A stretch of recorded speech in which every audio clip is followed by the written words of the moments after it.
You're back. This is BuzzChomp, home of fitness and entertainment. I'm Mandi and we're talking Snowpiercer, Episode 1, Who is in Charge? I'm Mandi. I'm Dan. Subscribe to BuzzChomp. Woo! Snowpiercer, Episode 1, first the weather change, set up the show, and is making us question who is in charge. So far, I'll say I enjoyed the first episode. It was simple.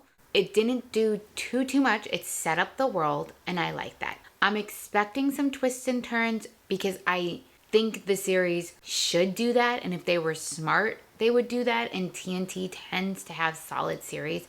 So I'm thinking there'll be some twists and turns, and it won't be as straightforward. Who's in charge? We see the brief history, the brief background. We see how our lead character Layton got on the train. We learned that he's a homicide detective. We learned that he's very much, I don't know if I definitely think he is pining for the power of the tailies. I mean, he claims to not be, but everybody looks to him as like what they're going to do if they're going to have another uprising. There's old man Ivan, who I thought was going to be like our leader of the tailies, like in a sense, like the leader, like the guy from the movie who was the leader and kind of was almost working with Mr. Wilford. That did not happen because old man Ivan killed himself at the end.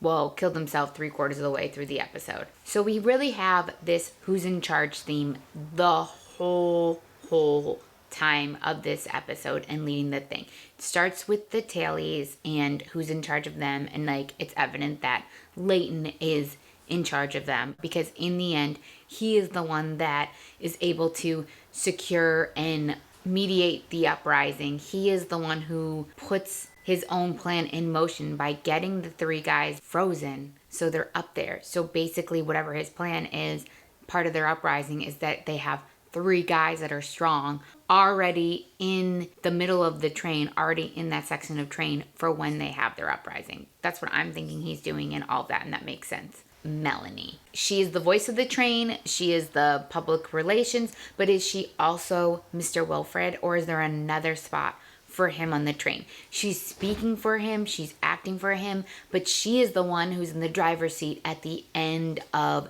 the episode. So that leads me to believe that she has all the power, even though she's acting like she's a mouthpiece. She's acting like she's just setting out orders. It doesn't seem like it. I thought she was bringing the sushi for Mr. Wilford, and that's what, it was obviously for herself. So is she just setting a barrier? Is there a Mr. Wilford? Is he somewhere else in the train?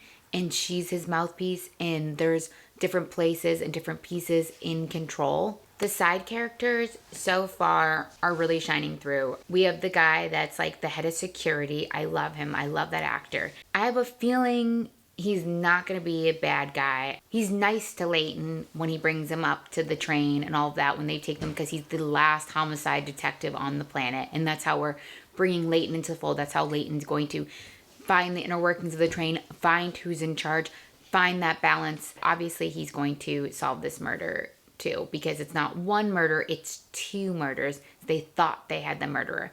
So there's all that. So there's some layers and all that in the show right now. We're seeing moments of people in charge. We see Layton's ex-girlfriend who has left the tailies and now is like in the third class, and it's her friend, someone that she loved, that's murdered. We see that people are willing to do anything to get out of the tailie section, and that some of them have gone and taken jobs and gone into third class. They want to give Layton his opportunity to be third class. He wants to make all the tailies third class and get them their rights to have children, because they're obviously putting something in the food that's stopping them from having children. But so far, laid the foundation. It was a simple foundation.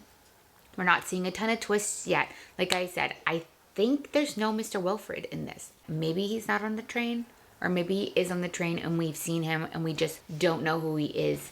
Nobody knows who he is yet, and he's playing that role and playing a part of the train. Or maybe it is Jennifer Connelly's character, Melanie, and she's controlling everything, and that would be super cool. She's our bad guy, guys. So far, we enjoyed episode 1, and if it's going to be a complex or if it's just going to be a simple, fluff, fun adventure train murder on the train or murder on the apocalypse train, or if it's going to be in depth and give us the twists and turns and the psychological levels and the layers that the movie and the comic book series gave us. I'm Mandi. Subscribe to BuzzChomp for more of our Snowpiercer, and comment below, what are you thinking? How'd you like that first episode? Yeah, kids. Yeah. Thanks for watching BuzzChomp. Subscribe and share. Subscribe and share. Subscribe and share.